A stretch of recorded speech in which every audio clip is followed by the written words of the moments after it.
Hello, I'm Mason the Brock Henderson, and finally, yes, Supergirl finally got something right.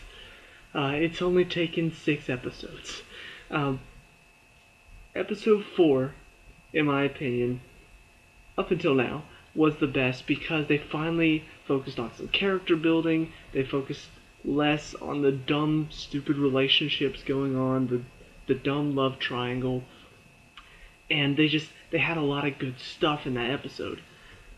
And then last week happened, which I found out later that they actually switched the 2 episodes because of what happened in Paris. They switched it so the one that had the bombings in it was not the same weekend that everything happened in Paris, which I do respect. But it did kind of, if it had been switched, it would have made it would have made a bit more sense because all of that relationship stuff would have been episode 4 leading to episode 5, which was less relationship stuff, and then episode 6, which is even less relationship stuff, um, and just, better character building. And they finally did that. They finally did more character building, less relationship stuff, more superheroing, less love triangle. It was great. It was really good. Okay, it wasn't amazing. It wasn't like it's still way far away from some of the better TV shows, but it definitely was finally good. It was a show that I can sit down, watch, and enjoy. And what an ending too! Really setting up for next week well, and possibly some very very interesting stuff going on. Um, so yeah, let's get into it. First of all, I'm going to talk about this stuff that still frustrates me because, like I said, this show's still got a long ways to go. Everything going on with Maxwell Lord still pisses me off. And if they had done episode 4 and switched episode 4 and 5, I probably would be even more pissed because everything that happened with Maxwell Lord would have happened 2 weeks ago instead of 1 week ago. I'd be like, how are they still not talking about this? And yeah, he never truly admitted to anything, but he pretty much did. like, I'm sure you could find proof. Just get a warrant. Supergirl can stand up and testify, and I'm pretty sure that people are going to be like, okay, well, Supergirl's saying it might be true, so let's check it. But just like I said last week in my review, he pretty much admitted to bombing places, killing the guy last week. He pretty much admitted to all of it. And Supergirl didn't do anything about it. She just flew away. And once again, in this episode, I still don't know if she told Alex or not because she goes in there like she doesn't know that he's evil, and it bugs me that they're not addressing this at all. That it's just like, oh yeah, he's evil. Last week he bombed some places. A guy died because of his evil plan. But oh well, it's just Maxwell Lord.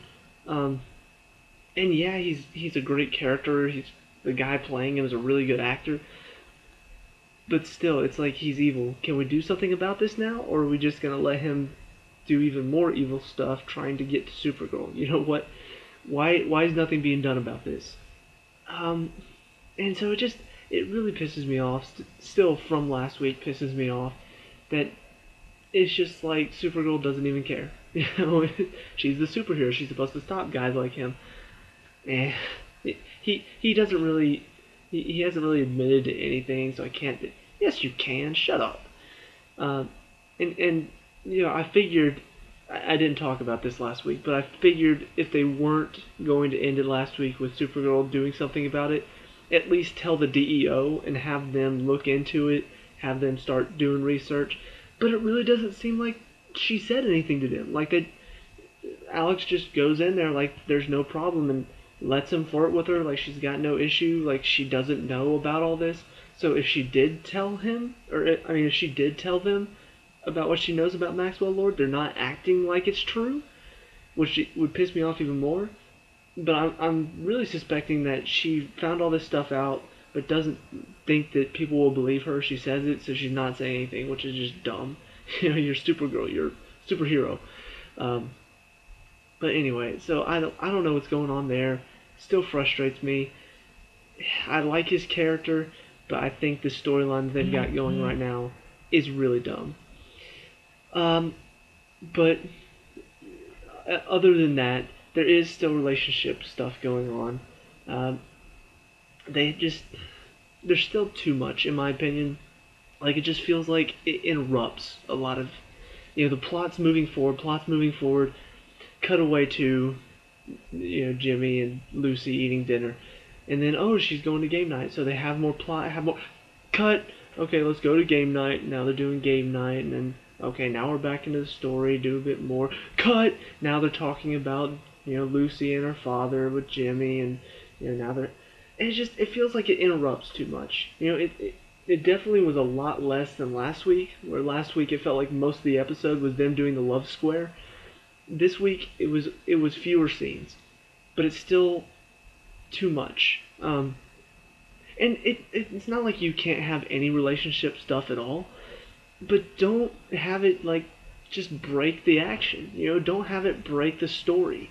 Whenever your story cuts away to do relationship stuff, to talk about the love triangle, the love square they have going on, it just really takes away from it. It takes away from the momentum. It's like you're rolling down a hill, and then all of a sudden, relationship wall, boom, your ball halts at the wall until the wall goes back down, and then you can roll again. But at that point, the momentum's gone, and so it's still an issue that needs to be addressed. They need to throw it in a little bit more subtly.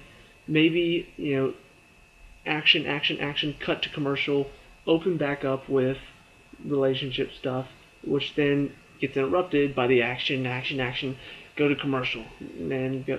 It's something like that would be a bit more clever. Not they have all the plot, cut relationship, plot, and then cut commercial, and then plot relationship, plot commercial.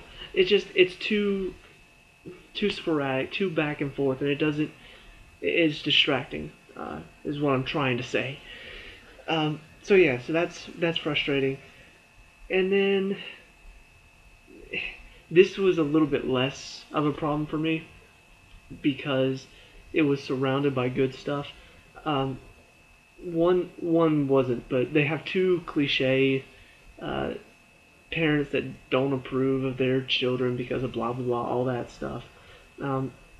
One was Lucy and her dad. You find out that they both work in the military. They're the ones with the robot, and that whole thing was a bit bothersome because I didn't like the relationship stuff around it. But then they have Kat and her mother. We finally get to see her mother. But the reason this one didn't bother me as much is because it's another character building moment for Kat, who once again is becoming a character that I really enjoy. She started off as just this cliche, just this woman who wants power, and anybody below her is below her because she's a woman in power. She needs to exert that power to show because she has to overcompensate because she's a woman. She doesn't think people respect her because of that. All that stuff. But now she's really coming into a good character, a character I can enjoy. And the stuff with her mom is where it started 2 weeks ago when she was talking about that in the live wire. And that's when it started, and then we get to see her mom this time, and you have more moments with her, and you get to see she's also a cliche parent, but it really builds her character even more because now it totally makes sense why. It's not just because she's a woman in power that she feels like she needs to. It's because that's how her mom is. She's grown up with this, and so that's how she acts towards her employees. And it really does help. So even though it was a cliche, parent doesn't approve of the child, it fit within this story. Unlike the Lucy's dad not approving of her being with James because it felt like more relationship stuff, and I'm just like, okay, enough. But anyway, let's talk about the main story itself, because there's a lot of good stuff going on in here. First, you've got Kara realizing a lot of stuff about herself. You've got, she has to take on this robot, which it's kind of ironic to me that the two good episodes so far One live wire, Electro, a little bit, and then this robot, Red Tornado. It's a robot that's kind of like a human. Makes me think of another certain hero in another recent movie who was just a body but then got a gem on his head and all of a sudden became a sentient being, but it's kind of a robot. Vision is what is the one I'm talking about here. It's just kind of funny how they've got the two villains in these episodes kind of relate to other Marvel characters. I wonder if that's a coincidence. No, I'm just kidding. I just said that mainly to piss off the DC fanboys. I really don't have a preference. I like both. Mainly Batman, though, on DC side. Anyway. But you have this robot who... it was probably a little bit unexplained how, like, she freezes off his arm and then all of a sudden, like, it flies away on its own. But then you find out later it's not on its own will because the scientist that built him is still controlling him. But then, whenever he's gone, the robot is all of a sudden functioning on its own. She's like, it's sentient! And I'm like, how? Wait, what? So that was the weaker part of the good stuff. But that whole story, it opens up with her, she's experiencing this rage, and then they have a nice moment with her and Kat where she's like, don't... She has this moment with Kat where she yells at her. She's like, you can't talk to me like this. And finally, all of the stuff that you've wanted her to say to Kat... It finally all comes out, and of course she realizes it like at the last minute, like, oh crap, I shouldn't have said all this. Which I thought Kat was going to be a bit proud of her for that, because we know who Kat is, we know how she is, and we know that she wants somebody like that to be her assistant, not somebody who can be pushed around easily. And they do have a nice moment where they go to this restaurant, they're talking. She says, you can get mad at everything else in your life, but don't get mad at work. Work is where you're supposed to keep it all in. I like that. We get to see a bit more of Kat's character and who she is, and how she's never mad at work. She's controlling, but she's never mad. She never gets mad at work. I like that scene. But she does tell her, find out what this rage inside of you. What's behind the rage? What's causing this rage? Cut to a scene with her and Jimmy, which I was like, oh no, more stuff. But no, they didn't do it. I loved this scene. Gave me hope for the rest of the series. But they're in this gym, and Jimmy's got the punching bag. She's got a car, and she's like, whenever you're mad, say whatever it is you're mad about, and punch. Just beat it out. And so he's like, I hate Lucy's dad, and all that stuff. And then she just kind of lets loose. She's like, I hate how Kat talks to me. I hate that I can't have a normal life. And it just finally comes out. She realizes that she just wants to be normal, and whatever normal life she had was done whenever her parents sent her from her planet. That was her last chance at a normal life. And finally tells Jimmy that, she wants what he and Lucy have.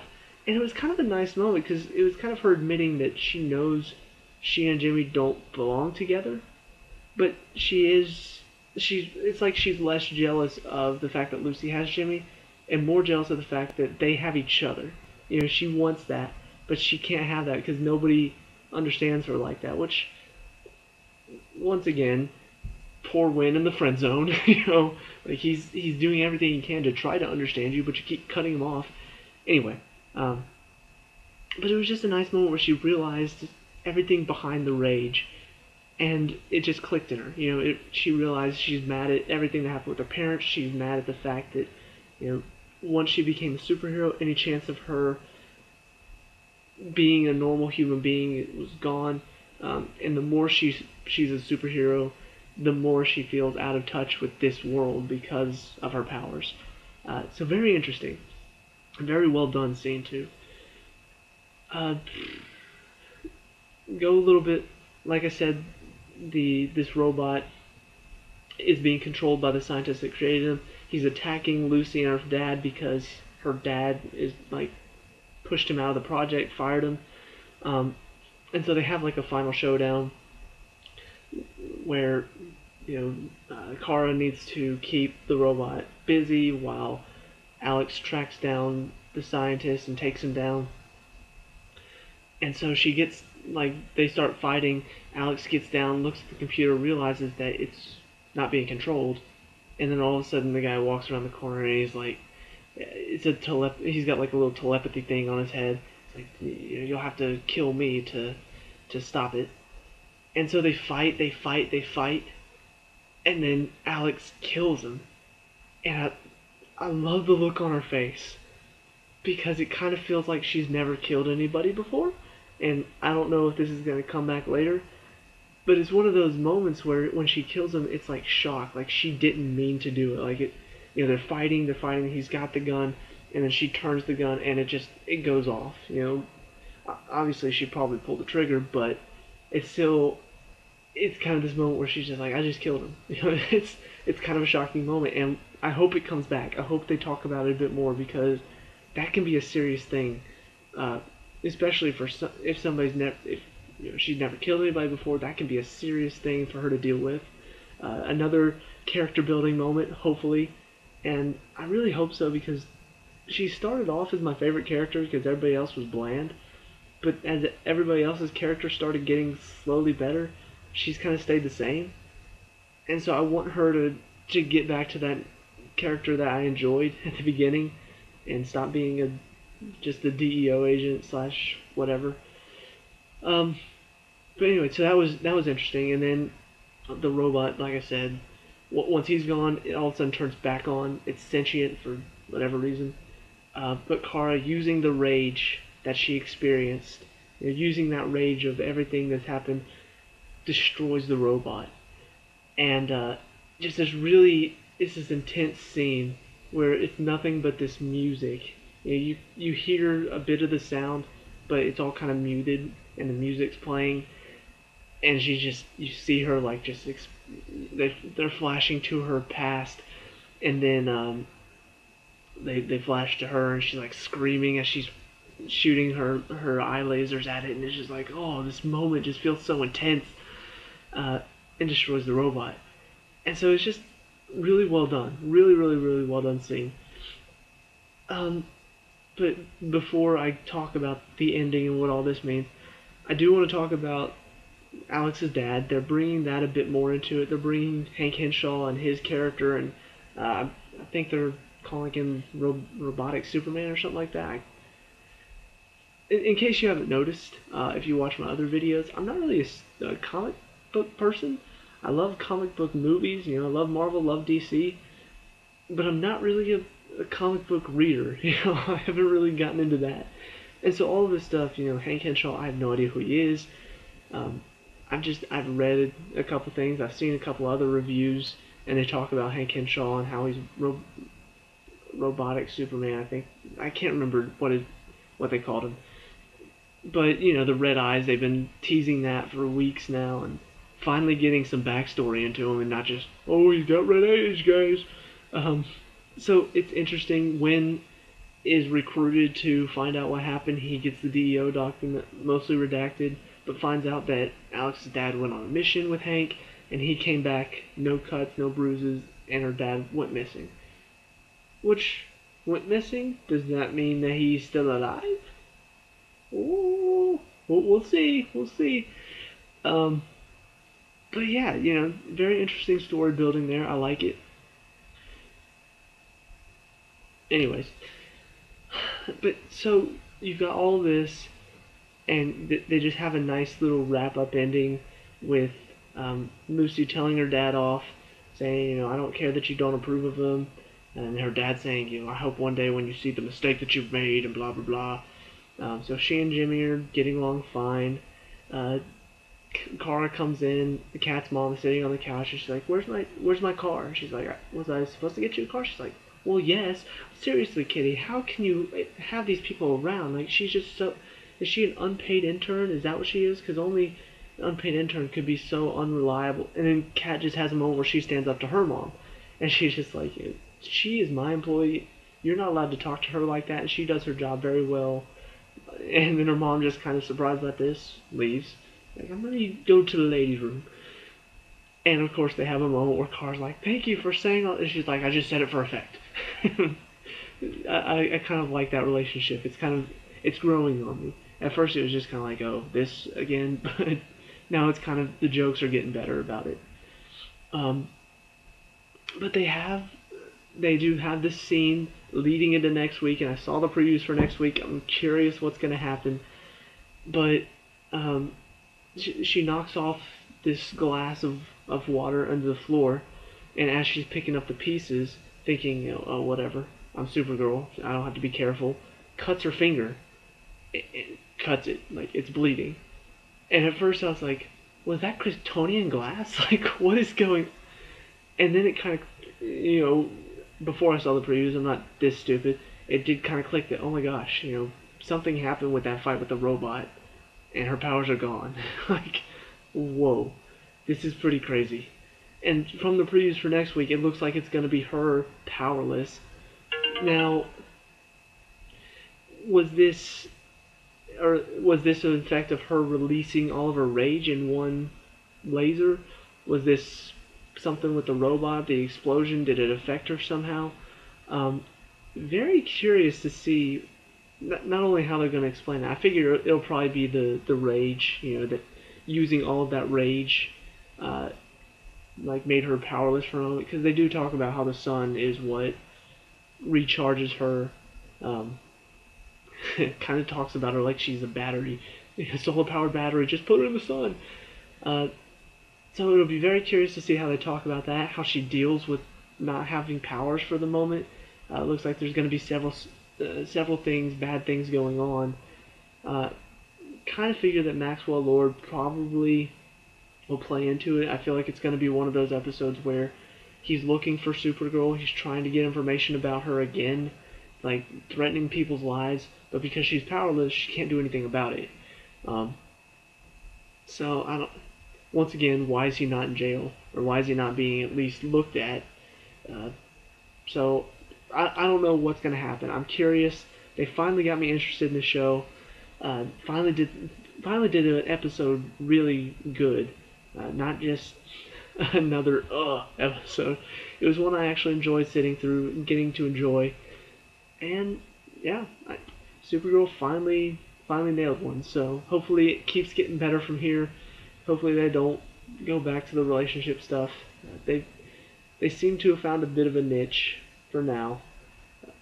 And I don't know, we'll see. We'll see if they keep exceeding expectations or if things get worse. So let me know what you think in the comments. Like, subscribe if you enjoyed this video, and I'll see you at the next review. Peace out.